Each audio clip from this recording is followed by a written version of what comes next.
गोलूचं सध्याला वजन किती आहे किंवा जन्म झाल्यानंतर गोलूचं किती वेट भरलेलं होतं यावरती मला बऱ्याच जणांनी कमेंट सेक्शनमध्ये क्वेश्चन विचारलेले होते आणि मी कुणालाच रिप्लाय दिलेला नव्हतं, कारण की मला कन्फ्युजन होतं.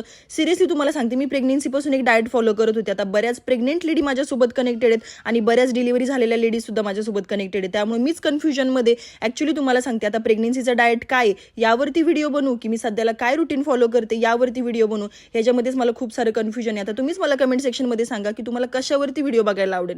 त्यानंतर तुम्हाला मी माझं रुटीन शेअर करते. आज आहे ना माऊच्या स्कूलमध्ये गेलेले होते, कारण की मला आहे ना माऊचं आहे ना ॲडमिशन कन्फर्म करायचं होतं आणि घरी आल्यानंतर क्यूट असं गोलूचं पार्सल आलेलं होतं आणि ना मावशीने आणलेला ड्रेस वेअर केलेलं होतं. गोलूला खूपच क्यूट दिसत होता, छान अशी स्माईलसुद्धा देत होता. तेच आहे ना तुमच्यासोबत एक क्लिप शेअर केलेली मी आणि घरातली कामं वगैरे आवरून घेतली. आणि आजकाल ना माझा दिवस कुठं जातो मला समजतसुद्धा नाही. थोडंसं शूट केलं की लगेच गोलूला घेऊन बसावं लागतं, घरातली कामं केले की परत गोलूला घेऊन बसावं लागतं. असं करता करता पूर्ण दिवस संपून जातं. आणि आज मस्त अशी क्रिस्पी भजी बनवलेली होती मी, खूप टेस्टी झालेले होते. त्यानंतर मी माझं स्किन केअर वगैरे केलं आणि रात्री झोपताना मी कंपल्सरी एखादी आईस्क्रीम किंवा कुल्फी वगैरे खाऊन नक्की झोपत असते, कारण की सध्याला समर चालू आहे ना. सो असं होतं माझा आजचा दिवस. बाय.